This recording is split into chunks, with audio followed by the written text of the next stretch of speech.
On va justement démarrer en parlant de l'or.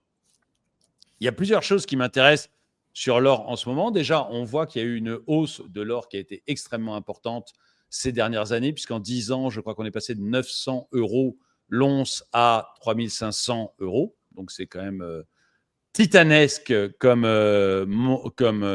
hausse. Alors, et dans le même temps, on voyait que les gens, eux, avaient une baisse de leur pouvoir d'achat. Et récemment, on a eu une petite baisse de l'or. Et donc, la question que j'aimerais que l'on se pose tous, c'est est-ce qu'il faut acheter de l'or actuellement? Est-ce que ça a un intérêt d'acheter de l'or?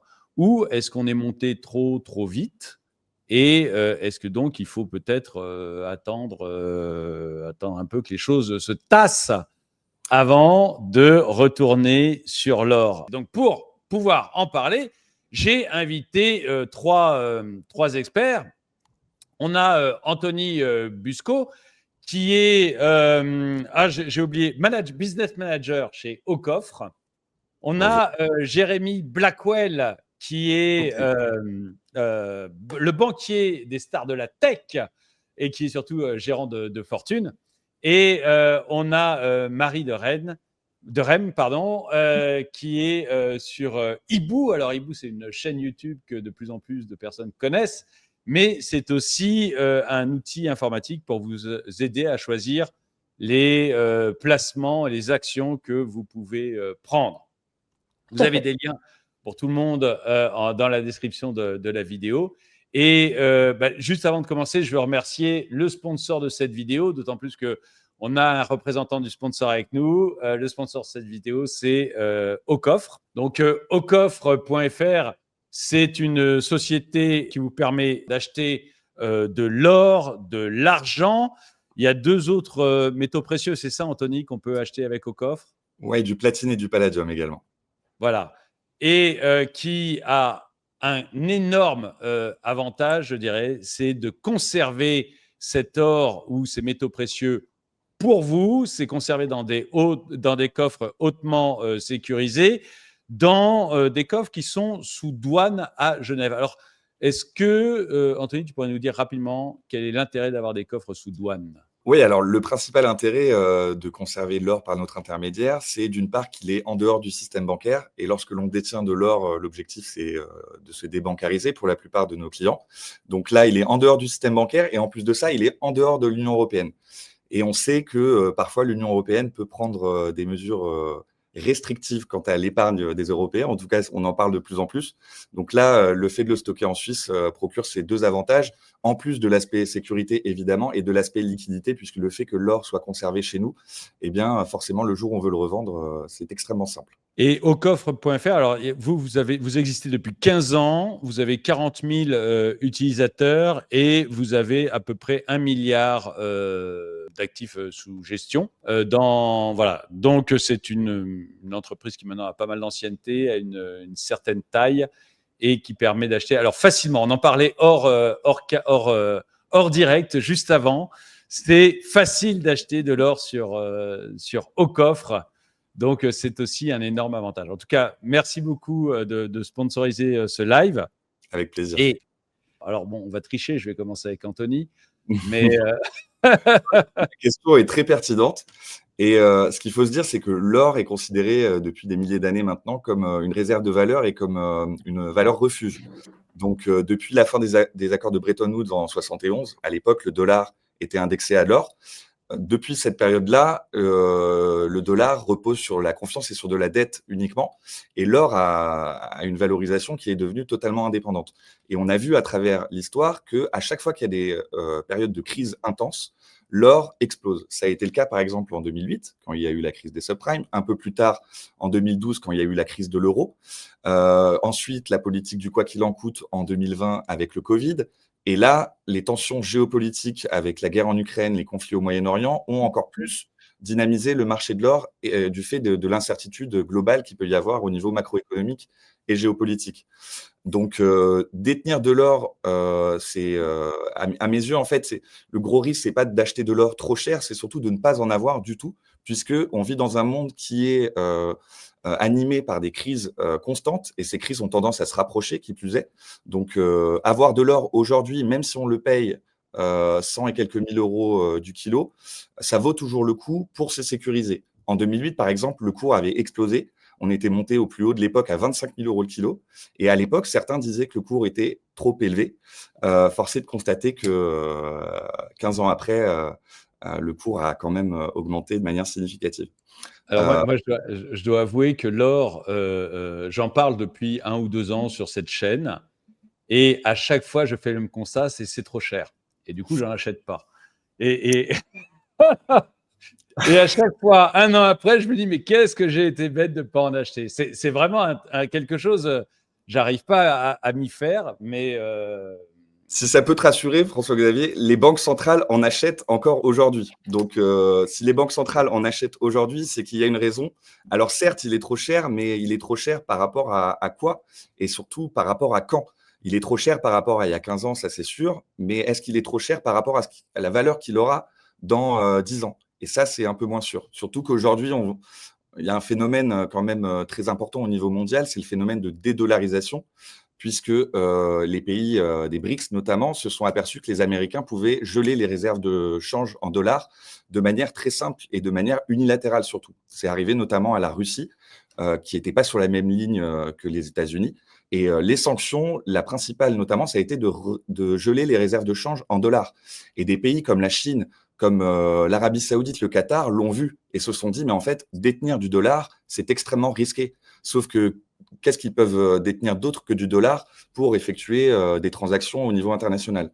Et c'est là que l'or rentre en compte, puisque aujourd'hui, on peut l'utiliser comme un moyen de paiement entre des États. Et ça permet de s'affranchir de l'hégémonie américaine et de l'hégémonie du dollar notamment. d'accord. Alors, Marie,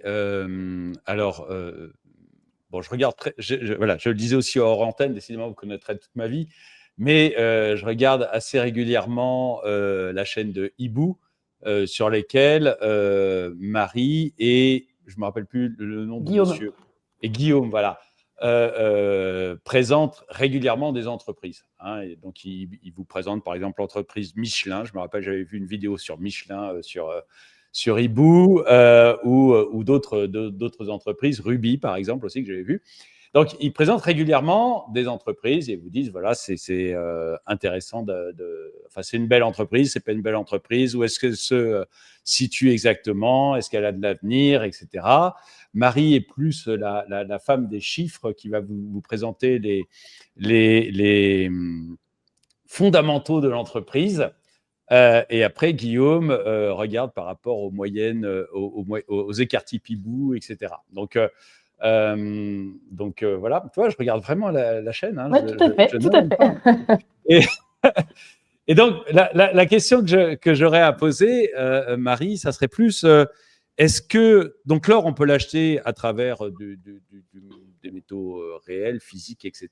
Donc déjà, tu as peut-être un avis là-dessus. Mais ensuite, on peut l'acheter à travers d'entreprises orifères, de compagnies orifères. Et est-ce que ça vaut la peine d'aller voir ce genre de société, ou c'est un peu inutile et autant aller directement sur de l'or physique? Voilà. Qu'est-ce que tu penses de ça? Non, c'est une option carrément intéressante. Alors bien sûr, il faut regarder, il y a entreprise et entreprise, hein, donc il faut regarder au cas par cas. Mais si, ça permet de jouer sur les deux tableaux, entre guillemets, le pouvoir de croissance de la bourse et la croissance de l'or aussi. Donc comme ça, on a une double performance, si j'ose dire. Donc si, c'est une manière intéressante d'aller voir.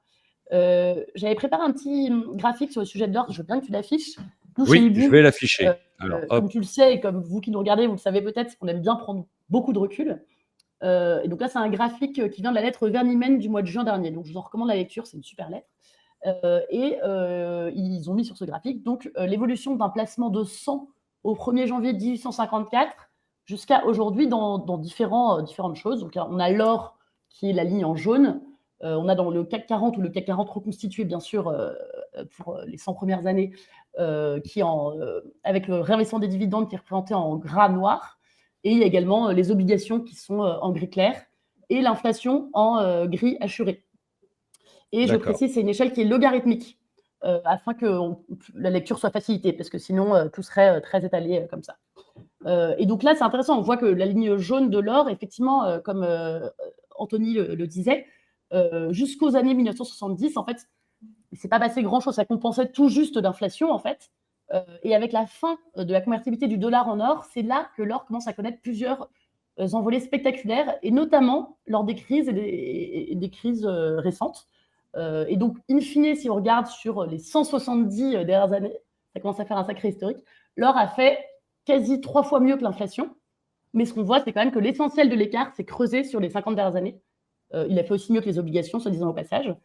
Donc oui, pour répondre à la question que tu posais, François-Xavier, il a un vrai rôle de protection contre l'inflation et les excès d'endettement. Et effectivement, avec la dédollarisation croissante de l'économie mondiale, ça renforce encore cette dimension. Donc, très bonne idée d'en acheter, que ce soit en direct ou via des entreprises qui travaillent dans le secteur. Maintenant, petite digression, et bien sûr, je prêche pour ma paroisse. Quand on voit ce graphique, on voit donc que l'or s'en sort très très bien par rapport aux obligations et à l'inflation, mais on voit surtout que le CAC 40 à dividendes réinvestis plane littéralement à 5000 au-dessus des autres. Je ne sais pas si vous voyez, mais donc c'est en échelle logarithmique, donc les écarts sont rétrécis. Mais on voit que l'or a fait plus que 5, le CAC 40 à dividendes réinvestis a fait plus que 5 fois mieux que l'or sur l'historique. Et depuis 1854, donc on a eu des guerres mondiales, on a eu des changements de régime, des révolutions, etc. Donc oui, l'or, très bon investissement relativement aux obligations pour se protéger de l'inflation, etc. Mais dans la durée, et même et surtout dans la durée, y compris à travers les troubles politiques, etc., on le voit, hein, il y a un truc qui est assez frappant. Alors, bon, le graphique montre beaucoup d'historique, mais en 1940, qu'est-ce qui grimpe? Alors que le régime, c'est le CAC 40, donc c'est vraiment la bourse française. Hein. En 1940, le gouvernement français s'effondre, etc. Qu'est-ce qui grimpe? L'or, bien sûr, ça on s'y attend, mais également les actions. Parce que voilà, c'est un vrai refuge, c'est l'économie réelle, en fait. Et donc voilà, l'or, super, les actions encore mieux, les actions en or, au top. Voilà pour répondre à la question.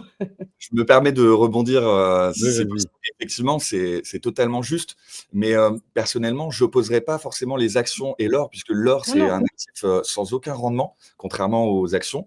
Mais c'est intéressant peut-être de comparer plutôt l'or à des monnaies comme l'euro, le dollar. Et à ce moment-là, on pourrait très bien utiliser l'or comme une réserve de liquidité pour se positionner sur le marché action et faire des arbitrages. En tout cas, moi, c'est comme ça que je le perçois. Mais merci C'est pour les chiffres qui sont très parlants.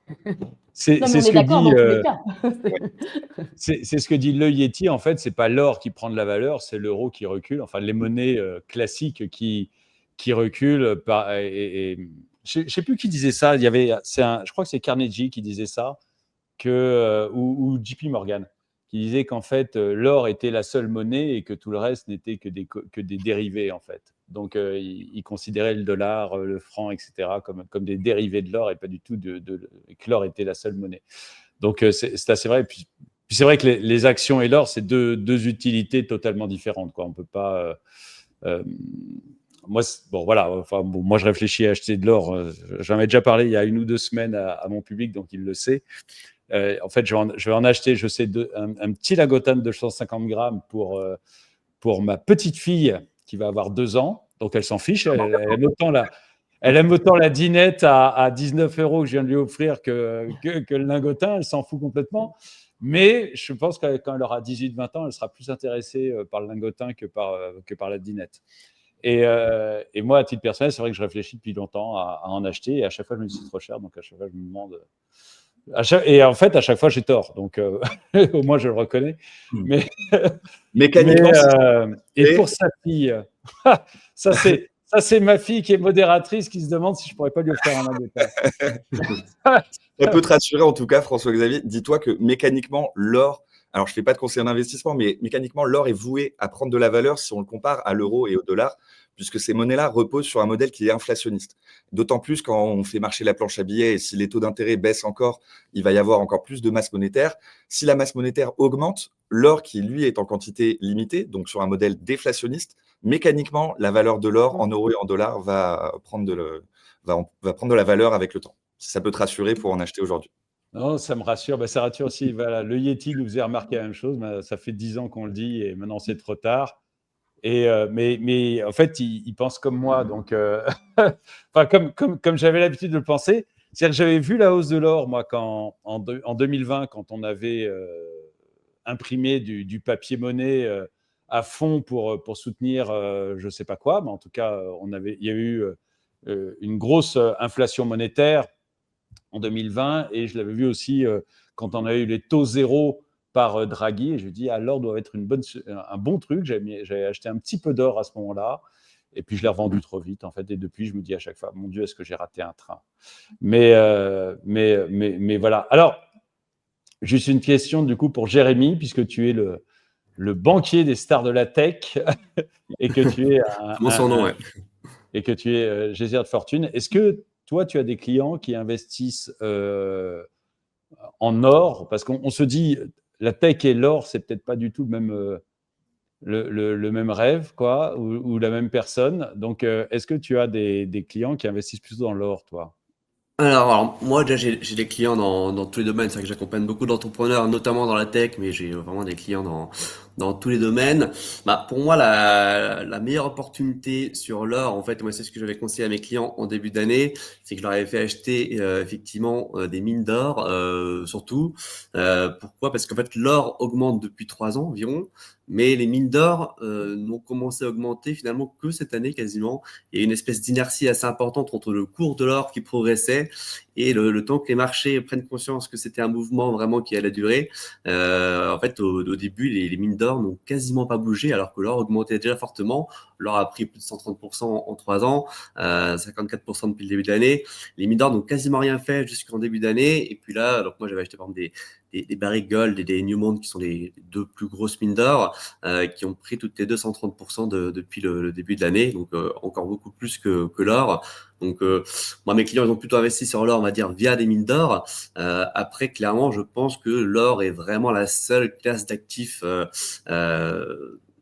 qui soit vraiment pour préserver contre l'inflation vraiment la seule valeur refuge. Moi, j'ai des clients qui me parlent évidemment de Bitcoin ou de crypto-monnaies. Moi, j'aurais toujours dit non, le Bitcoin et les crypto-monnaies, c'est tout sauf des valeurs refuges. La preuve, c'est que statistiquement, on voit bien que l'évolution des cryptos et du Bitcoin notamment est plutôt très liée à l'évolution de la tech américaine justement, donc plutôt par rapport au Nasdaq. Donc pourquoi pas avoir des cryptos en diversification, mais ça n'a pas un rôle comme l'or de valeur refuge. Donc pourquoi pas effectivement détenir un petit peu d'or, que ce soit en physique ou autre. Après, pour rebondir sur le graphique de Marie qui était intéressant, je trouve que ça a été encore peut-être mieux d'avoir aussi une vision, pas seulement avec le CAC 40, mais avec le S&P 500 par exemple, ou avoir le MSCI World voilà, pour avoir le côté plus international. Et on aurait vu que effectivement la bourse quand même surperforme toujours nettement l'or et les autres classes d'actifs. Et encore plus si on ne parle pas du CAC 40, malheureusement, qui n'est pas celui qui fonctionne le mieux globalement. Et voilà, les marchés américains ont tendance à surperformer très largement depuis une vingtaine d'années et même depuis toujours, on va dire, le CAC 40. Et puis il y a aussi d'autres économies qui ont explosé. Donc peut-être qu'un indice encore plus large comme le MSCI World ou le S&P montrerait encore un peu plus d'écart entre les deux. Donc et après par rapport à l'heure, au timing, bon, c'est vrai que ça a déjà beaucoup monté. Donc moi j'ai plutôt pris mes bénéfices sur les mines d'or par exemple, considérant qu'elles avaient déjà beaucoup monté. Après avoir rien fait pendant peu de temps, elles ont très très fortement augmenté.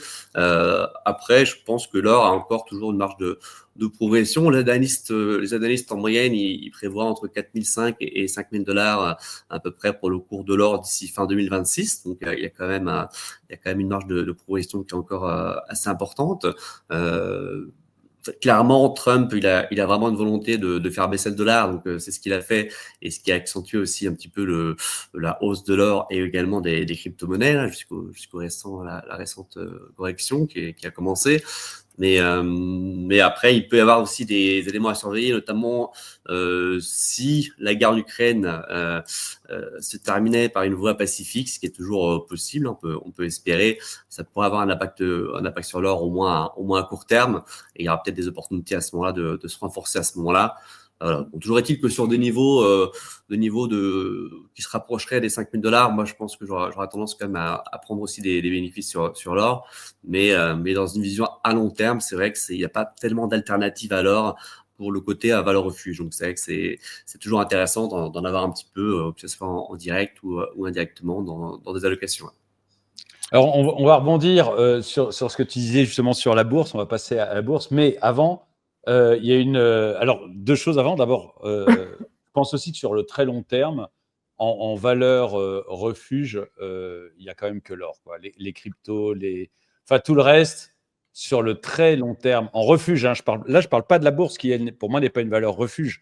Mais en valeur refuge, il y a vraiment que l'or sur le très long terme, à mon avis.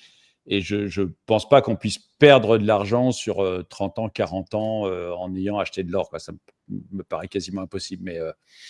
Mais voilà. Mais alors, justement, avant de parler des actions, de la bourse et des ETF, on a eu une question, Jérémy, une idée du coût de la garde, parce que tu fais garder l'or sur, dans des coffres, comment on appelle ça déjà j'ai oublié, des coffres, me laisse pas galérer. Pardon, dans des ports francs à Genève. Voilà, dans les ports francs à Genève. Il y a un coût de garde pour ce genre de choses, je pense. C'est ça. Alors, chez nous, les clients ont deux options. Soit ils payent tous les mois des frais de stockage qui comprennent le stockage et l'assurance de l'or. Donc, c'est 5 € par mois par tranche de 100 grammes d'or pur, ce qui équivaut à peu près à 120 000 € au cours actuel. Ça, c'est l'option de base. Mais les clients peuvent, s'ils le souhaitent, éviter de payer ces frais mensuels à la seule condition d'investir un petit peu tous les mois. Donc, si les clients achètent tous les mois leurs petits grammes d'or à 100 et quelques euros, on leur offre les frais de stockage. Les clients, ça leur permet de faire du DCA, donc de lisser leur prix d'achat et de rentrer petit à petit. Nous, ça nous fait du réengagement client tous les mois. Et donc, vu que tout le monde y trouve un intérêt, eh bien, en contrepartie, on offre aux clients les frais de stockage. Après, on a une filiale aussi qui s'appelle Veracash qui permet d'avoir de l'or sur un compte poids. Rattaché à ce compte poids, il y a une carte Mastercard qui permet en fait de payer les achats de sa vie courante avec l'or qu'on détient sur ce compte. Et là, par contre, les frais de stockage sont offerts. Donc, il n'y a pas de coût sur la détention de l'or en lui-même, vu que les coffres sont mutualisés. D'accord. Bon, bah alors, si vous êtes intéressé par ce que propose Aucoffre, le lien est dans la description. Vous n'hésitez pas à cliquer et allez les voir.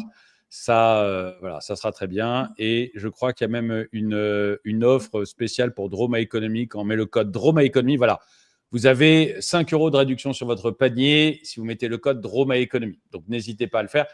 Les détails sont dans la description de la vidéo. Mais je voulais remercier donc Jérémy Blackwell, qui est le banquier de la tech et gestionnaire de fortune. Merci aussi à Marie Derem, qui est de chez Ibou Expert. Donc, Ibou, un site qui vous permet, enfin, qui étudie les actions et vous aide à choisir des actions qui ont un beau potentiel et qui peuvent vous séduire. C'est ça, hein, Marie, j'ai bien résumé. C'est ça. Voilà. Et merci beaucoup. Et une chaîne YouTube aussi. Chaîne YouTube, site internet. Vous pouvez tester gratuitement si vous vous inscrivez sur le site. Voilà. Effectivement, vous aide à choisir votre portefeuille d'actions. Et le lien est dans la description. Et puis, merci à Anthony de Aucoffre. Alors, je vous rappelle, merci à double titre, puisque Aucoffre sponsorise donc cette vidéo, et merci à eux. Et je vous rappelle que vous avez un lien dans la description pour aller vers Aucoffre. Donc, Aucoffre vous permet d'acheter de l'or, de l'argent, du palladium et du platine. Et du platine, voilà, excuse-moi.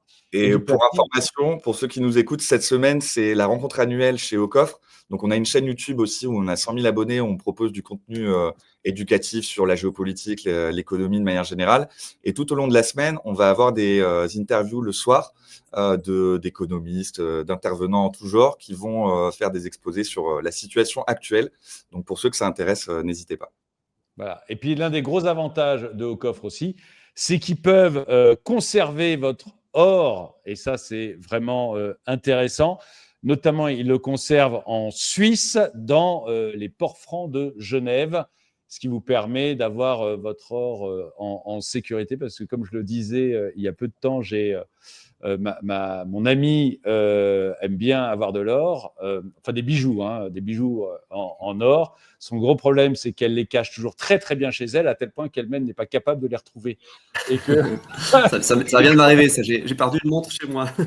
Et qu'on a des bijoux en or perdus quelque part chez elle, on ne sait pas où. C'est merveilleux. C'est l'effet écureuil, vous savez, les petits écureuils qui cachent leurs glands et puis savent pas où c'est caché après, quoi. Mais bon, c'est un peu ça. Donc, Au Coffre vous permet de résoudre ce problème. Cliquez sur le lien qui est dans la description. Le code Roma Economy vous permet d'avoir 5 € de réduction sur votre achat. Merci à tous d'être venus. Merci à ceux qui nous regardent. Mettez un pouce vers le haut, commentez, partagez. Et moi, je vous dis à très bientôt.